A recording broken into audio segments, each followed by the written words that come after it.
Hi everybody, welcome to the Nose Nose. It's Daniel. We are doing a full review today of one of my most favorite fragrances that is discontinued. I wanted to share the scent with you. It is Tom Ford Amber Absolute. So I have a sad story with this one. I had a full-size bottle, 50 milliliter. It looked just like this, and I was doing a show in the theater and I left it in my dressing room one night and I came back and it wasn't there. Somebody stole it. So it was like a bottle, it was like $225. I loved it. And I went to the Tom Ford counter a few months later to get another one and I found out it was discontinued.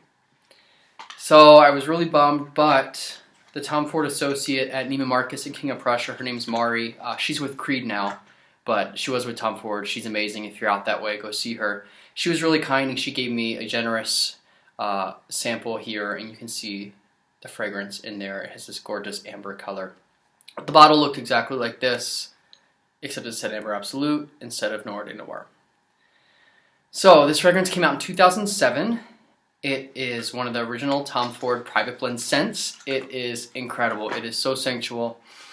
It reminds me of this really primal sensuality or primal decadence. It feels like it could have been made thousands of years ago in an ancient time because it's such a natural scent. The amber is pure and crisp and vibrant, and when you put it on the skin, you could see in this little sample vial that it's this dark amber color. When I put it on my skin, well, let me do a little more. It actually was like orange. It had that amber tone to it. It's incredibly rich. I don't know if this is going to show up.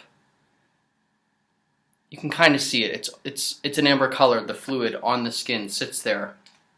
It's incredibly rich. This is definitely a beast mode fragrance all the way. It lasts so long.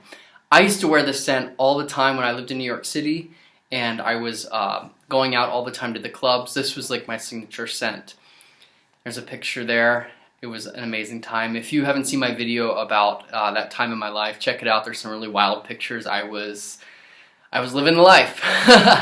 But this scent really fits that mood for me. It's decadent, it's sexy, it's incredibly artistic. Some of the reviews said, I don't know where I would wear this. Not appropriate for the office, not appropriate for a cocktail party, not really appropriate for any sort of professional setting. It's an extremely artistic scent. It is incredibly sensual. It's incredibly strong. You really only need one or two sprays with this one. I believe it's still on eBay and certain other fragrance sites you can find it. But here's the thing. They did a re-release of it a little over a year ago. It was not the same. That always happens. The more I love fragrances and the more I, build my collection and get attached to scents, I realize that they'll often reformulate them like that without any warning, and that's it. You're never going to find the old one again. Or they'll take it away and bring it back, and it's, a special edition. Well, it's not the same. Tom Ford did it with Bon Moroccan, not exactly the same. And when they put Oud Wood in a new bottle, it totally changed. I still love the new Oud Wood, but it's not the same. So I've learned from doing fragrances, like if you have one that you love and that you can't imagine losing, buy a second bottle because it's going to change. Even if they don't announce it, even if the bottle looks exactly the same and nothing happens, it's going to change. So that's just a disclaimer. Let me pull up the notes for this one. So this one goes through a really simple journey. It's not a huge one that modifies on the skin. It does start out brighter and crisper and goes into more of like a plum, incense, warm dry down.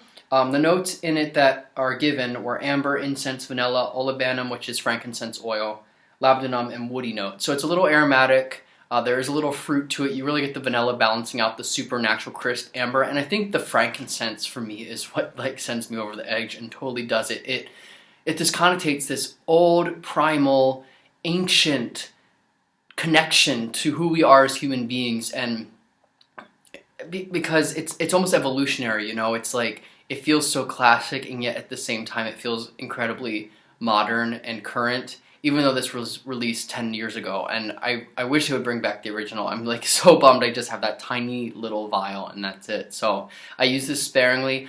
Honestly, I don't really have a place to use it much. It's sort of in the same vein as the Dior Eau Noir, where it's an incredibly beautiful artistic scent, but it's not part of my everyday because I don't have a place to wear these type of scents. I could see this at an art gallery, at a really fancy artistic type of club, maybe on some world travels, depending where you're going, if you want to really wear something really different, this would be good.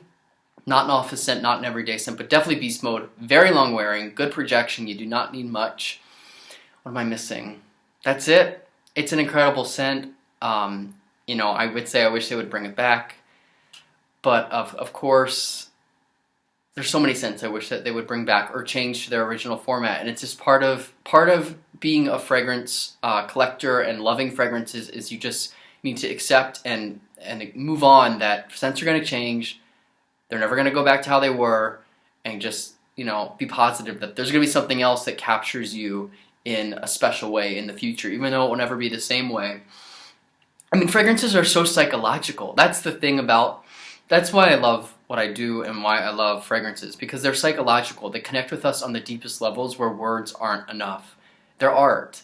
And this scent connects with me in a primal way, a decadent way, a celebratory way, that I don't think anything I'll ever smell again will connect me with that psychological place and that feeling deep, deep inside me. So, of course, it's sad when something goes away, and I feel like all of us that collect fragrances have that scent that sends us somewhere, and more often than not, it's going to change or it's going to go away, and it's always like kind of heartbreaking in a way for that to happen. But you know, I'm positive that there's going to be things in the future that I fall in love with that are exciting to me. But thanks for watching. Let me read some comments real fast. I'm going to pull these up on my screen here. I can't thank you guys enough for your support. This is still, of course, a super small channel, but it makes me so happy to hear from people all over the world and to bond with friends who love fragrance. You know, I grew up like smelling scents at like anything I could get my hands on. I would literally go to Walmart at night, like at the end of the day, to go smell fragrances, and because that's what was around me. So it's so cool to like meet other people all around the world that have the same really specific passion. And hopefully the videos, I connect with some people for the larger mainstream fragrances that help maybe new people to this this fragrance game, or someone who doesn't even really going to collect fragrances, but help someone find some good ones. So I just did a review of the Cartier, or I'm sorry, a first impressions of the Cartier, L'invol de Cartier, which came out last year. It's pretty new, and I love the bottle, but I didn't really like the scent itself. So a couple people commented. Shane Noon said, "Morning, Daniel. I don't think I will even try to find a sample of this fragrance. I'll take your word for it that it's not groundbreaking. I hope you have a wonderful day." Thank you, Shane. You know, some people might love it. Honestly, I really don't want to deter. It's not a bad fragrance, but it's okay. You know, the mead note is new, I think. There's not a lot of notes that have this honey mead note in them. That's for sure, but like everything that it's built around is kind of been done before. The iris, as it comes out, reminds me of the original Dior Homme. I mean, they don't really smell the same, but it's sort of like, ooh, amends with iris is kind of unique, but it's been done before in a better way.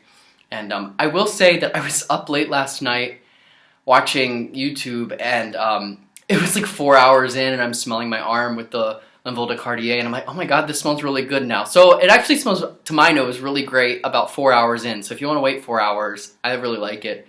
I put some more on last night. When I woke up, I put some more on just to try to like be like, was I biased? And when I reapply it, the top note's just, I don't know. But the dry down's nice, so I don't want to discourage anyone from trying it, but there's better ones out there. A couple other comments. Peter, I'm sorry if I butchered your name. Peter Mavrotsikos, Peter M, just comment, coolness, we'll check it out. That was on the Legend by Mont Blanc video. Great fragrance. It's like Abercrombie Fix Fierce, fresh, sporty. So good. It's funny because like the Legend makes me feel like really sexy and vivacious and like a really like young, adolescent kind of way, where like the Tom Ford makes me feel sexy and vivacious in like a really like, you know, like masculine, grown-up, like way of the world way. It's funny how they both are like super sexy, but in like totally different ways. And then one last comment, Brock Royston commented on the L'invol de Cartier video. Great, honest video. I really like your first impressions. Thanks, Brock. I know I've been doing a lot of them pretty much every day recently, so I'm hoping I'm not driving anyone crazy with like, you know, being extra in the subscriptions tab, but I figure I have so many scents and I have access to so many scents that I want to just talk about briefly, and then we'll go into like deeper reviews like this one with Amber Absolute. So keep looking for the first impressions. Skincare Sunday is going to happen this Sunday. I am getting a major haul tomorrow. I've been like saving up and waiting, and it's Friday, and I'm going to buy like so much skincare and maybe a few scents. I'm sort of like, I don't know yet how much I want to commit to fragrance, and I think I have some coming in the mail tomorrow, so I'm just like so excited to keep sharing all these products with you. The skincare and of course the fragrance is the bulk of the video. So I need to like go to a crazy party now. This scent is making me live my life. Alright guys, thanks for watching. I'll see you next time. Oh, and please subscribe if you haven't. Take care.